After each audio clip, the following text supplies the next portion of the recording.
today we have Dr. Leslie Jones. She's the author of the amazing book that we are using, Politics and International Law. Welcome, Dr. Jones. Thank you so much for accepting our offer for the interview. Thank you for having me.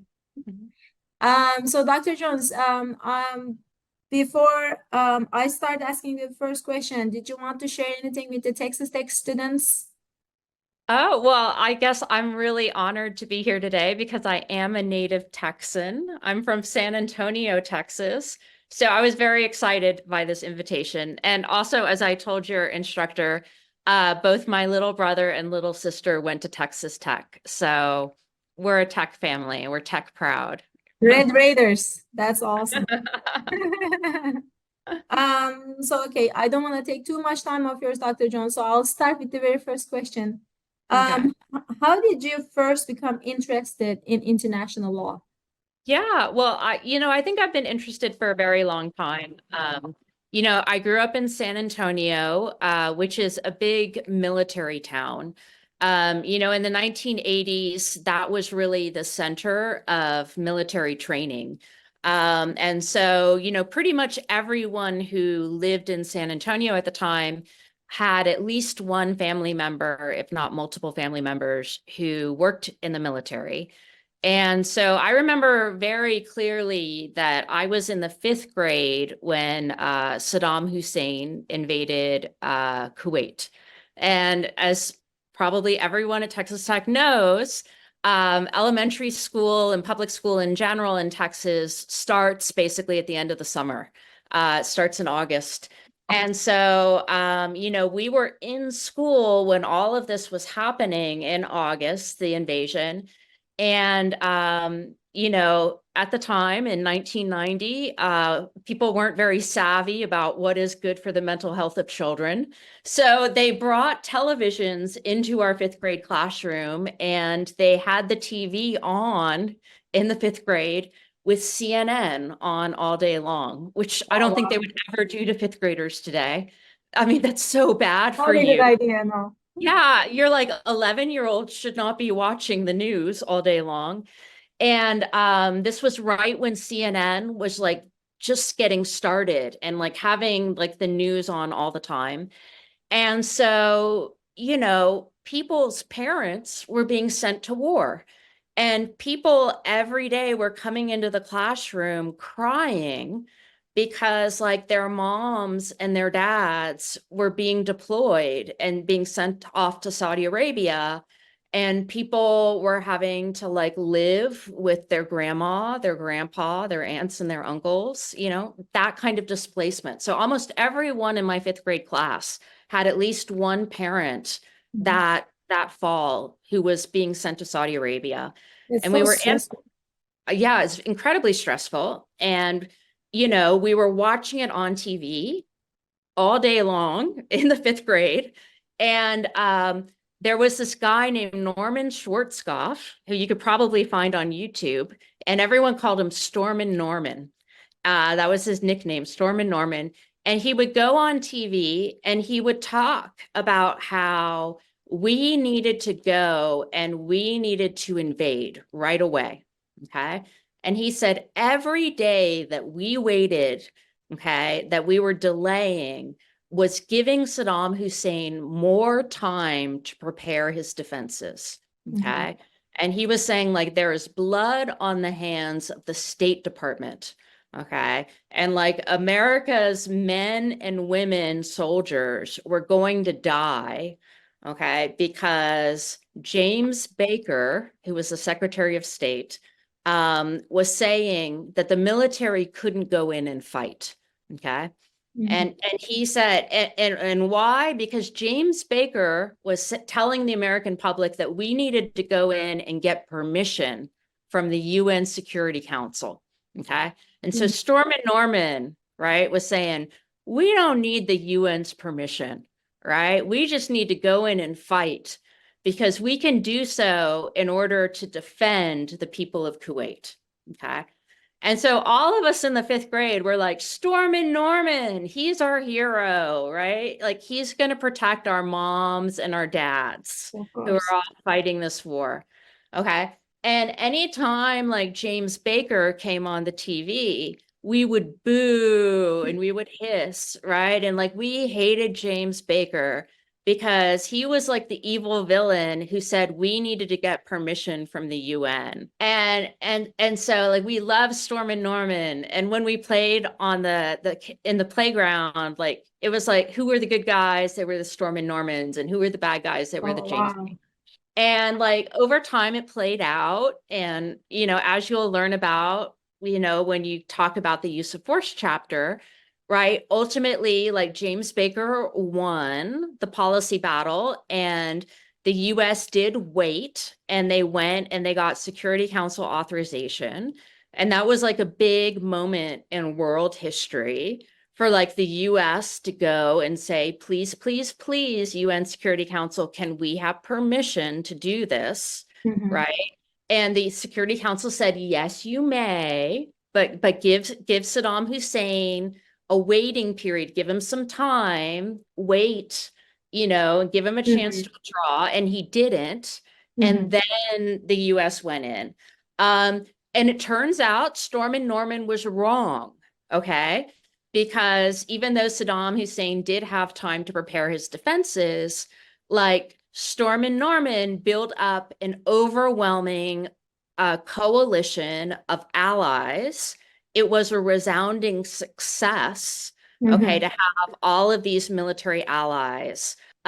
James Baker was right, okay, that it was like this huge major change in terms of how people thought about the Security Council and the powers and authority of what the Security Council would do.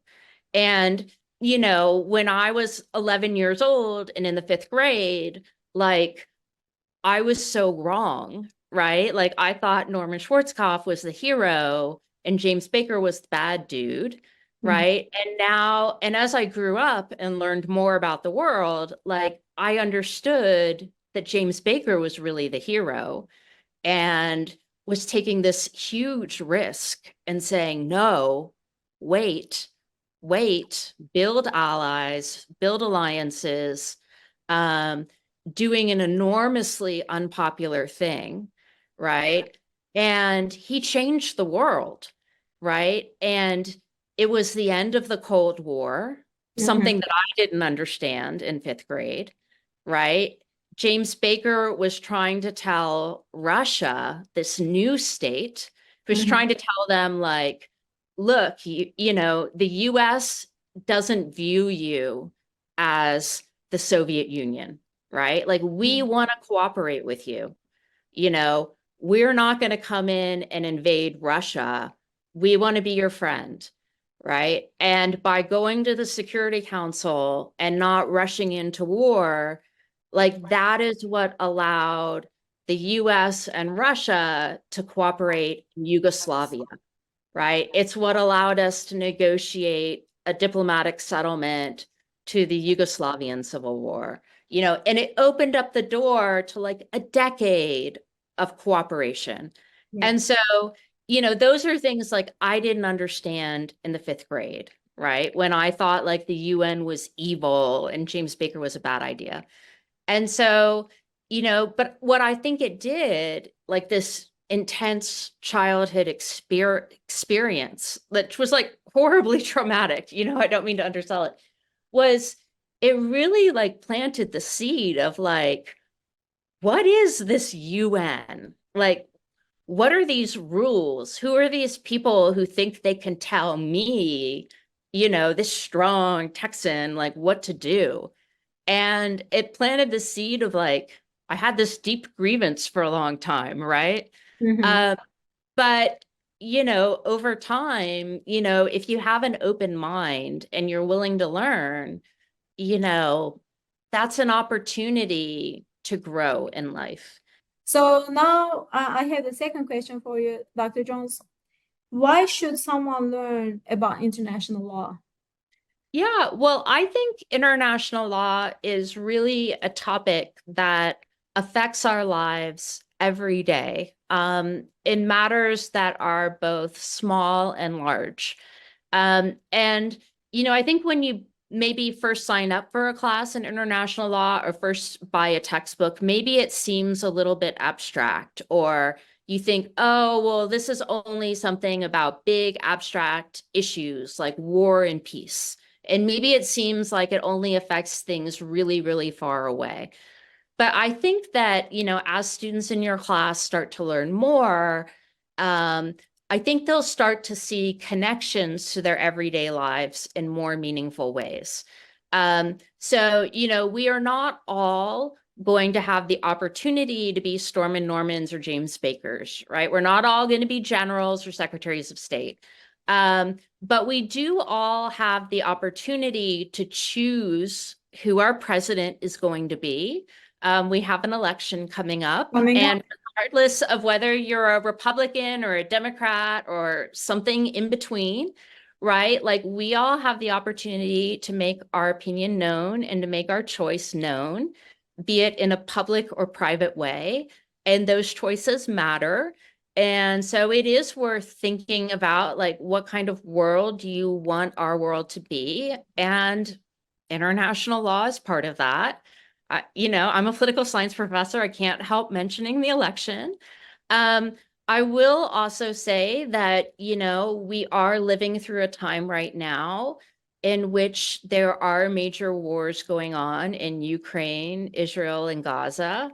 I don't know what the campus climate is like at Texas Tech University, but at UCLA right now, it's a pretty crazy time to be on a college campus. And, so pretty much every day there are protests going on campus right now, or some form of political activity. Sometimes those activities are candlelight vigils. Sometimes those activities are sort of loud and spirited, I guess I would say, protests.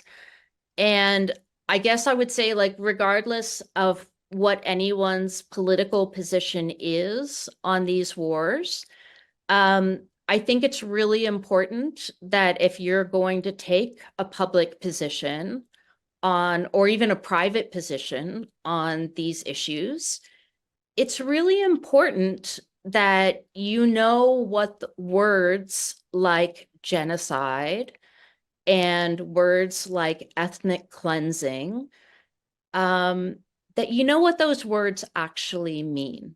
So I think that that's one really sort of important aspect of taking a class like international law, is if you are going to use a word like genocide, you should at least know what that word means. Okay. Because, just like if you were, a metaphor that I oftentimes use in my class, like if you were going to make the accusation that someone had committed rape, like, you darn well better know what rape is before saying that someone has done it. Because that's a big word to use, right? Sort of on a lighter note, oftentimes people who take this class might come in with sort of, not everyone wants to go into politics. Not everyone cares deeply about human rights. Maybe there are people taking our class who are interested in becoming business people, right? Yeah, it's super helpful to, like, know the basics of how international law works, because companies and businesses have to deal with international law, right? If you want to go and work for Apple or a technology company, like, iPhones aren't made in America. They're made in like over 20 different companies. And so you have to know how international trade and investment law works if you're going to work for a company that makes an iPhone. There's a big problem right now that Audi, the German car manufacturer, is having, because they just discovered that they can't sell Porsches and Bentleys and Audis in America because, oops, like, their cars contain a tiny little lithium battery that was made in Xinjiang province. And it was wow. Yeah, and it They was are made not by happy. Uyghurs in a factory using forced labor. So now there are all these like millionaires who bought Porsches who can't get their Porsche because guess what? They broke US labor laws, and it's all to do with international trade law. And, someone working in Germany doesn't know international trade law, and now they've got like, $100 million problem to solve because someone in Germany messed up and bought a bad battery, Yeah. And so, international law is just inescapable in terms of business, human rights, war and peace. It affects the clothes we make, the food we eat, the phones we use, the computers we use, every aspect of our life, migration across borders. Like it's inescapable that we live in a global world. So, Dr. Jones, you mentioned the wars that are happening in our world right now. You mentioned Ukraine, Gaza, and such wars. My next question for you is that do these wars kind of make you think that international law is irrelevant or it's not working? Yeah, I think that's a really good question. Because I think that, oftentimes, certainly when I was younger and when I was growing up in Texas, I oftentimes sort of assumed that if you studied international law or if you believed in institutions like the UN, like it meant that you had to be a utopian, right? That you had to believe in like this vision of world peace. Um, and and I think that's kind of like a misperception oftentimes. Like there certainly are people who become international lawyers who sort of have like a utopian ideal. Okay. Like there are people like that in the world. Like I don't deny that. But I think for people like me who study political science and study law from a political perspective, which is what I aim to do in my book, what I realize is that like international law is made and it's upheld by humans, right? It doesn't come to us from God. It's an act of mankind.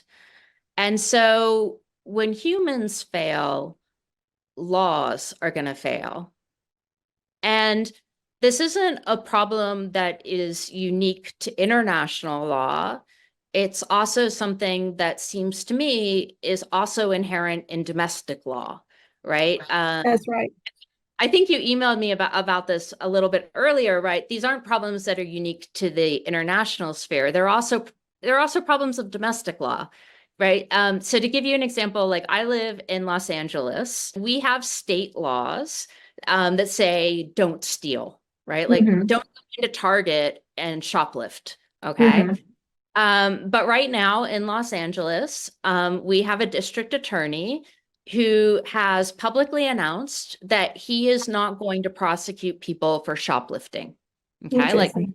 yeah, like that was one of the platforms that he ran for, and he was elected by the city of Los Angeles, who I don't know why, but that's just, they liked that, I guess. Uh-huh. Okay. So he has said he will not prosecute people for shoplifting. Okay. So what that means is that the LA Police Department now will not arrest people for shoplifting. Okay, because they say, I mean, I guess rightly so, why would we waste our time arresting Exactly. people, right? When the district attorney is not going to prosecute people. Like Yeah. it's just a waste of our time, right? And so, okay, so then all of the petty criminals, rightly so, say, well, if we can't be arrested for shoplifting, we're Let's going to do it. shoplift, right? This is Absolutely. just basic human behavior, right? Like, Absolutely. this is not like some complicated theory. It's just basics, supply and demand economic incentives, right? So now more people in Los Angeles steal, Oh my God. I don't we know if have that's a district attorney, right? Like this is, this is not surprising, right? Yeah. And so like I don't think it, we can look at these situations, right? And like I don't think it's fair to say like, oh, it's the law's fault, that people are stealing, you know, like no, it's the failure of humans, right? It's the failure of really it's the fault of the voters who elected the district attorney, right? Like, similarly, okay, let's think about the analogy at like the international level, okay? Mhm. So like international law says, don't invade your neighbor, right? Like that's what Mhm. the UN Charter says, Mhm. okay? We also have treaties that say don't commit terrorism, okay? But if humans, don't come up with consequences, to deter people from breaking those rules, then Vladimir Putin is going to invade Ukraine, Ukraine. right?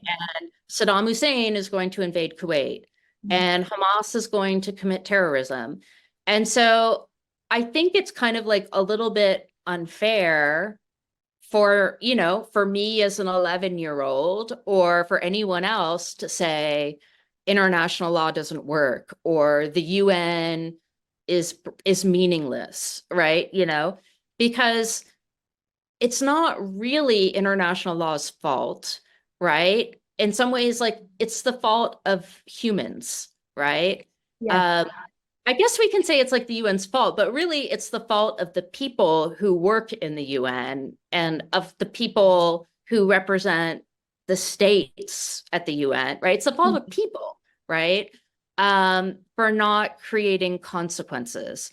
So I I guess I don't know if that means I'm a pessimist or I'm an optimist, in the sense that like I do think that international law, I think it's a tool, right? Like I think that it's a tool that we can use to make the world better, but that kind of um that it's like it's on us, right? As people to use the To use tool, it or not. Yeah. right?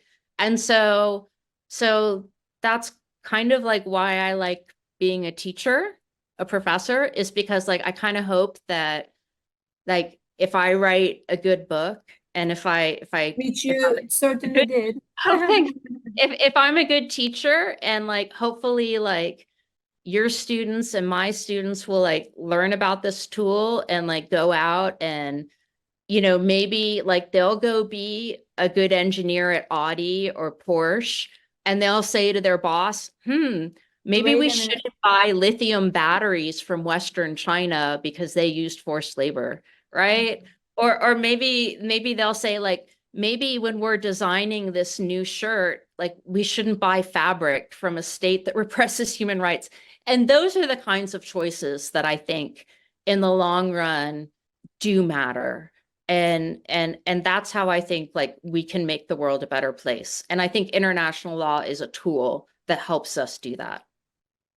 Awesome. Yeah. Thank you so much, Dr. Jones. I don't have any other questions in mind at the moment. Okay. I really want to thank you so much for your time. I appreciate for everything you shared with us, and I certainly appreciate the amazing book we have. Thank you for Okay. your time. And go Texas Tech. Go Texas Tech. Best in all of your sports. And I know my sister and brother are rooting for you too. Yeah, thank you. And go UCLA too. That's a great school. So Thank you. thank you.